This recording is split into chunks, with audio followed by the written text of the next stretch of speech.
사실 이메일을 네네. 분명히 복사하기 붙여넣기인 건 줄 알았지만 아니에요, 아니에요. 그건 굉장히 완곡한 표현으로 되게 네. 책에 대해서 애정을 가지고 말씀을 해주셔가지고 제가 인터뷰를 안 할 수가 없더라고요. 감사합니다. 네, 네. 그래서 근데 되게 젊으신 것 같아요. 저요? 그쵸? 40 아직 안 되셨죠? 감사합니다, 진짜. 40 넘으셨어요? 40 넘었습니다. 아 정말요? 네. 엄청 젊으신데? 아, 진짜요? 아니 저는 책에 진짜 용기를 얻고 갑니다. 38이라고 36에 네, 제가 그러니까 증권사 처음 입사를 했으니까 아니 36이면은 지금 42살입니다. 한 42살이세요. 네. 엄청 동안이시네. 28이나 뭐 9에 이르면은 7, 6에 해서 한 8년 동안 직장 생활 하시다가 네. 지금 이제 시작한 거예요. 이제 엔지니어 하시다가 증권맨이 되셨다라고 했는데 네. 그게 뭔가 계기가 있으셨을 것 같은데 어떤 계기로 일단 관두신 제가 거예요? 그래도 전공을 살려서 취업은 해야겠다 해서 전공은 이제 화학공학과 나왔는데 이제 그 엔지니어 생활 맨 처음에 한 건 이제 그 초대형 보일러 생각하시면 되거든요. 그 이제 산업용 열교환기라고 하는데 열교환기 이제 설계 일을 했는데 그 설계 일 자체가 너무 이제 반복된 일상이고 되게 루틴하고 그리고 좀 제가 그쪽에 좀 별로 흥미를 못 붙였던 것 같아요. 재밌어야지 일을 더 그쵸. 탄력받아서 하고 또 거기에 공부도 하고 시간 투자도 하고 그랬는데 너무 일이 재미가 없었고 그리고 그때 정말 또 운이 좋게도 마침 또 리만 브라더스 금융위기가 터져서 그때 주변에서 사실 증권방송을 어떻게 뭐 지나가다도 보고 회사에서도 이제 뭐 밥 먹다가도 틀어놓고 해서 그렇게 해서 그냥 정말 말 그대로 정말 운 좋게 우연한 기회에 접하게 돼서 마침 회사 생활에도 불만이 있던 차에 요거 다른 거 요거 좀 뭔가 재밌을 것 같은데 주식 쪽이 네 주식 쪽이 그래서 근데 사실 저도 그렇게 뭐 오래 이렇게 관심을 가질 거라는 저도 상상 못 했거든요 근데 이게 돈이랑 직결돼 있잖아요 네.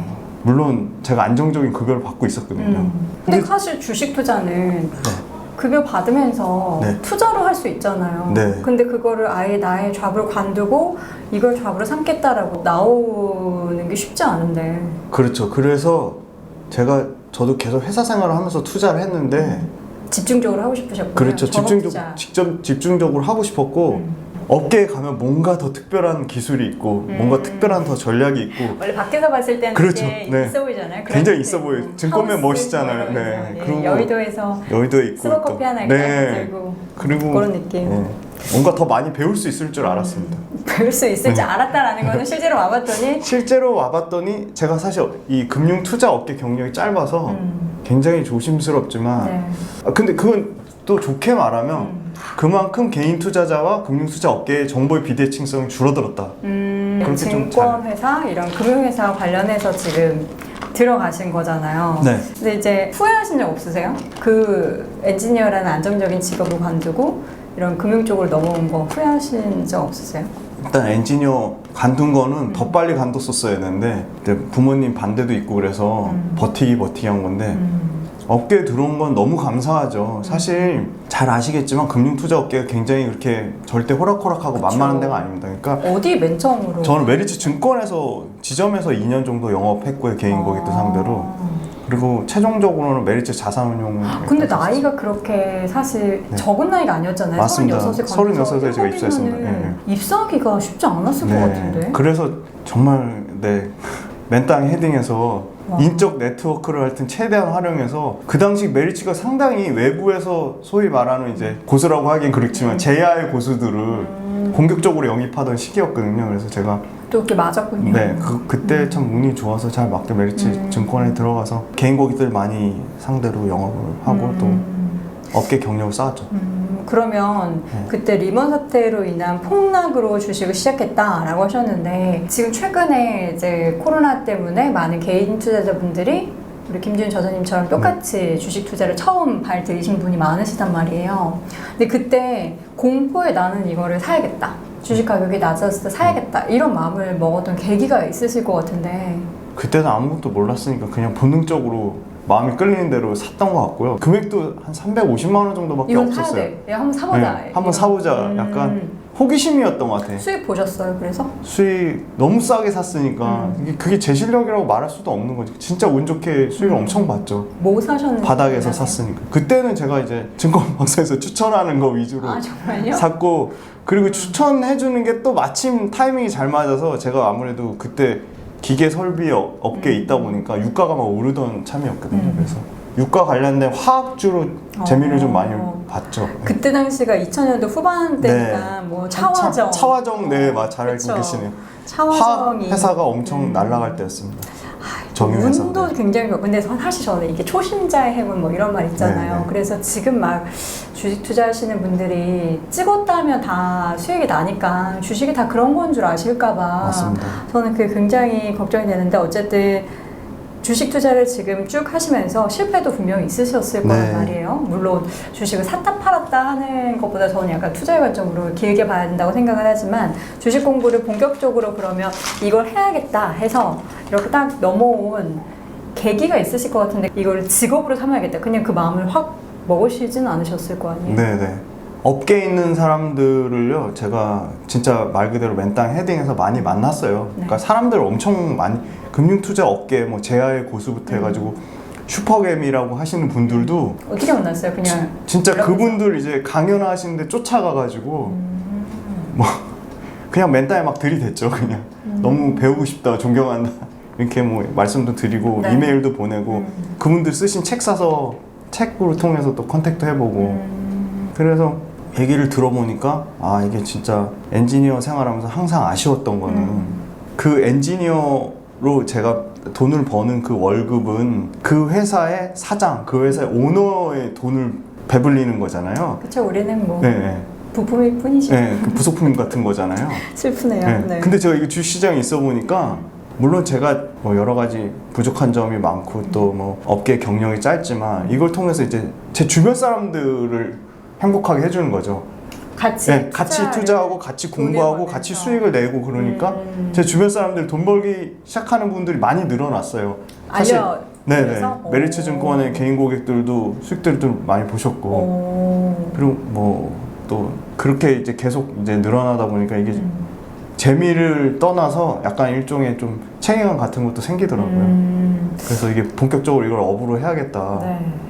그렇게 해서 업으로 뛰어들었고. 자, 그러면 지금 중요한 게 여러 가지 이제 주식 투자에 대해서 그럼 이야기를 좀 해보도록 할게요. 네. 아까 이야기했듯이 지금 증시 대기 자금이 엄청나게 한 쌓여 50조. 있어요. 예, 50조나 됐어요? 더 늘었어요. 저는 증시에 30조까지만 네, 팔로우하다가 근데 계속 늘어나고 있어서 제가 알기로 가장 최근 기사에 지금 45조에서 50조 왔다 갔다 하는 걸로 알고 있어요. 그만큼 주식 투자를 하고자 하는 개인 투자자 그리고 신입 개인 투자자분들이 늘어나고 있는 거잖아요. 근데 사실 실제로 폭락 때 이제 투자를 하셨던 그 입장에서 투자가 처음부터 사실 투자다라기보다는 어떻게 보면 약간 도박하는 것처럼 네. 한번 싸니까 사볼까? 네. 이런 마음으로 투자를 하시는 분들 많으실 거란 말이에요. 네. 그래서 우리 김준 여사님이 어떻게 이 투자로의 마인드를 좀 갖추게 되는지 책에서 보니까 네. 굉장히 또 장기 투자하시는 분들이나 여러 가지 투자의 대가분들을 굉장히 존경하신다고 네. 써주셨더라고요. 네. 본인만의 투자의 마인드나 계기나 뭐 그런 게 있으실까요? 소위 말하는 이제 투자 철학 가치관을 정말 여러분들이 강조해서 말하는 거는 그만큼 그게 중요하기 때문에 말하는 거고요. 그 원칙이 명확하게 세워져야 어떤 전략이라든지 뭐 트레이딩이라든지 그 위에 하위로 딸린 것들이 바로 잡힐 수 있는 거거든요. 그래서 저 또한 소위 말하는 가치 투자라고 하는 이 뚜렷한 투자 철학과 가치관 정립하는데 굉장히 시간을 많이 투자했고 공부를 많이 했어요. 그게 굉장히 지금 제가 이제 실전 투자 14년 차 되는데 도움이 정말 많이 돼요. 원칙이 바로 서면 흔들림이 없거든요. 이게 투자가 멘탈 관리, 마인드가 굉장히 중요한 이유가 계속 주식이 오르기만 하진 않거든요. 그쵸. 떨어졌을 때 멘탈 관리하는 게 굉장히 중요하거든요. 그래서 지금 폭락장에 그 존경하는 분 중에 이제 SF+ 강방창 회장님이 쌀 때 산 거는 진짜 잘한 거다.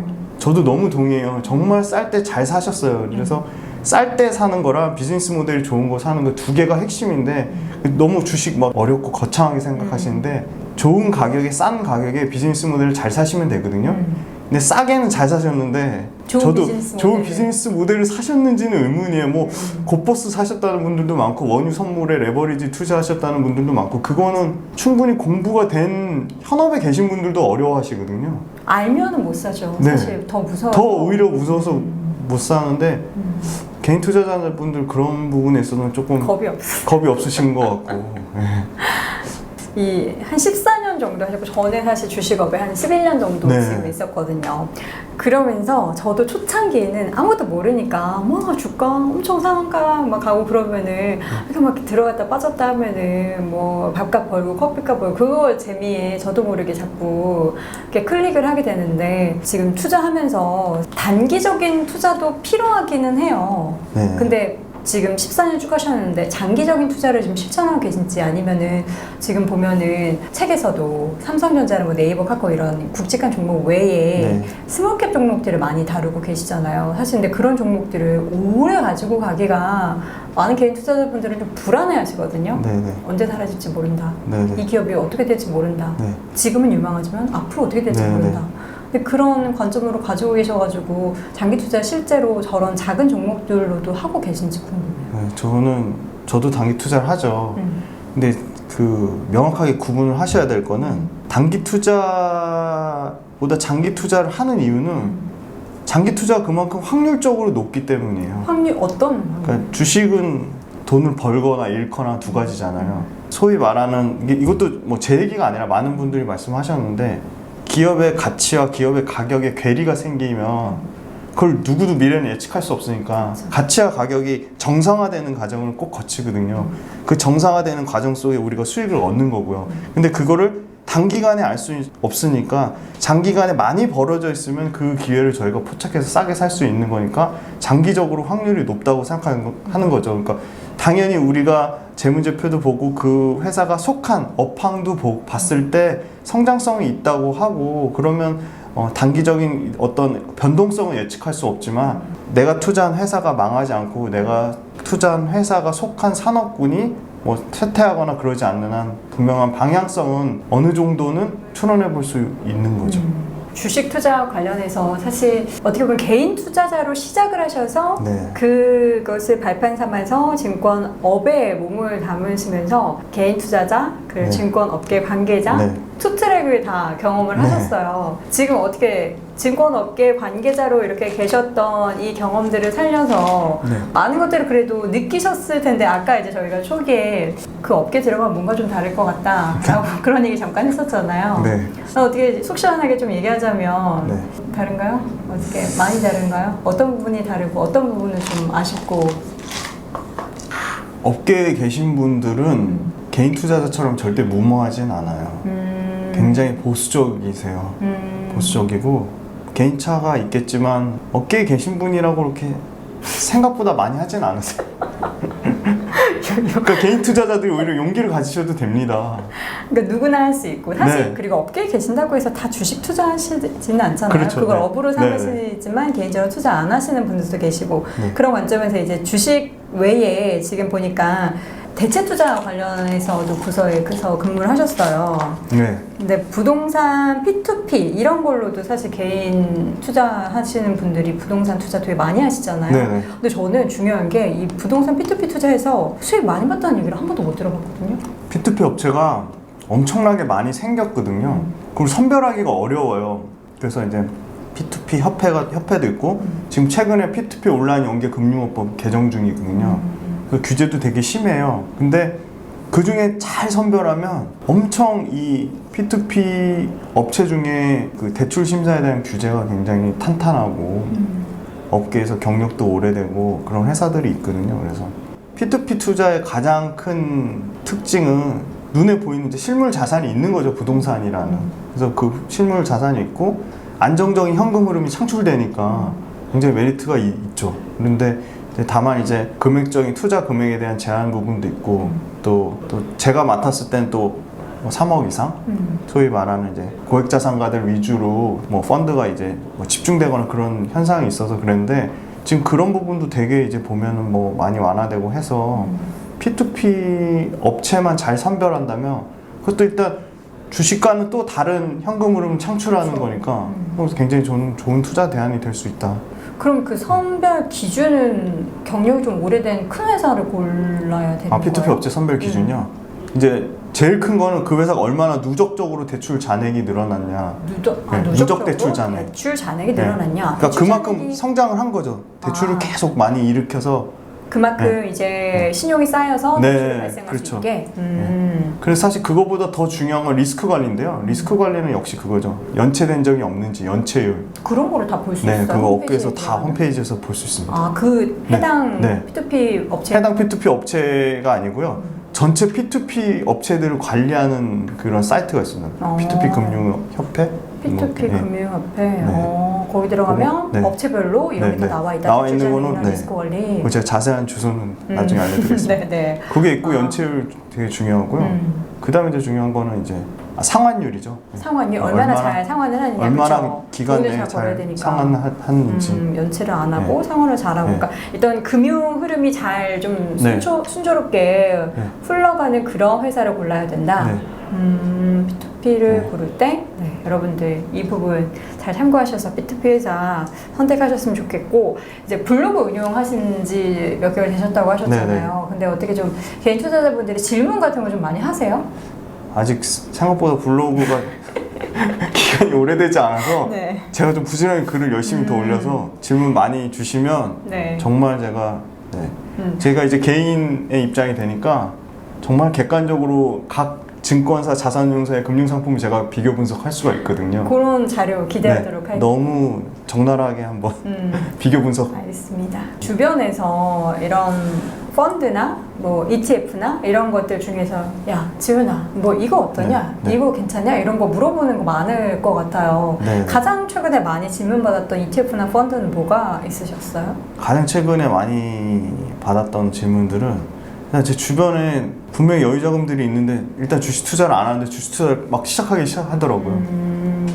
그만큼 이 주식 열풍이 대단하구나 그걸 느꼈고요. 제일 관심 많은 거는 아무래도 이제 자녀들 증여. 제 주변에 이제 친구들은 다 이제 자녀들이 이제 뭐 초등학생 갈 나이고 그렇게 되니까 쌀 때 증여하고 싶어서 자녀분들한테 증여용으로 펀드 어떤 게 좋으냐 그러고 워낙 이제 뭐 해외 미국형 주식 펀드 성장주들이 대세다 보니까 성장주 지금 들어가도 괜찮은 거야, 너무 비싼 거 아니야? 그거 진짜 많이 물어보세요. 뭐라고 답하셨어요? 정말 비싼 거 아니냐라는 질문에. 저는 비싸다고 합니다. 언제든 박살날 수 있다고 얘기합니다. 그러면은 그 종목 사지 말라는 그런 조언을 해주신 거예요? 네, 저는 그거에 비해서는 그래도 국내 주식이 훨씬 메리트가 있다고 보고요. 가격적으로. 아까 말씀드렸지만 싸게 사는 게 굉장히 중요하거든요. 좋은 비즈니스 모델 고르는 것보다. 그리고 이제 두 번째는 국내 주식이 당연히 정보에 대한 접근성이 훨씬 뛰어나죠. 그렇죠. 한글로 일단 나와 있으니까. 그리고 미국 거는 또 다 돈 주고 유료로 사셔야 되거든요. 대부분 그런 부분 있고 세금 굉장히 아직까지 저 이거 주식 이거 양도차익세 2023년부터 이거 문다고 하는데 이거 참 문제긴 한데 아무튼 아직까지는 그래도 국내 주식이 세금적인 측면에서 상당히 유리하니까 국내 주식에 대해서 좀 더 철저하게 공부하고 그 다음에 좀 해외 주식으로 좀 넘어가시는 게 좀 더 안전하지 않나. 우리나라 주식 시장에 대해서 메리트를 못 느끼는 오래된 투자하시는 분들이 계세요. 네네. 지금 일단 코스피만 놓고 10년 봐도 만약에 코스피 인덱스 투자했다고 치면은 10년 전이나 지금이나 다른 게 없잖아요. 이걸 놓고 보면은 아니 무슨 국내 주식을 계속 하라는 거야, 성장성도 없는데 이렇게 이야기하시거든요. 거기에는 뭐라고 반박하시겠어요? 지수를 보는 게 아니고 저는 이제 종목을 보는 거니까요. 종목 중에 들어가면 다르다. 종목 중에 선별하시면 분명히 성장성이 나오는 회사들이 있습니다. 알겠습니다. 주식으로 사실 돈을 불려 가고 싶어서 개인 투자자분들이 많이 재테크 수단으로 활용을 하긴 하는데 어떻게 저자님 보시기에는 주식이 제대로 된 자산을 좀 불려갈 수 있는 그런 재테크 수단이라고 보세요? 일단 세 가지 측면인데요. 소액으로 할 수 있어서 좋고요. 누구나 쉽게 접근할 수 있어서 접근성이 굉장히 뛰어나고 언제든지 환매해서 환금성이 좋고 부동산 대비 아직까지는 세금적으로 유리하고 항상 이 비용을 많이 따져보셔야 되거든요. 비용적인 측면에서 가장 유리하고 이거 제가 한 말 아닌데 또 제가 존경하는 그 강광천 회장님 하신 말씀인데 주식 뒤에 기업이 있거든요. 이게 삶의 연결이거든요. 그러니까 호기심을 가지실 만한 게 언제든지 이 내 삶 속에 있는 것들과 밀접하게 연결되어 있으니까 공부하는 게 또 재밌습니다. 상당히 파보시면 여러 가지 장점이 있다고 생각합니다. 재테크로서. 이게 우리가 쉽게 그냥 뭐 종이 한 장을 이렇게 쓰더라도 이 종이가 정말 잘 나가면 이 회사 어디 건지 그런 그쵸. 거 알면서 이거 많이 쓰는데 한번 투자해볼까? 이런 아이디어 생각하는 게 생각보다 재밌거든요. 네, 맞습니다. 그러니까 우리 지금 시청하고 계신 분들도 그런 부분을 한번 고민을 해보셨으면 좋겠습니다.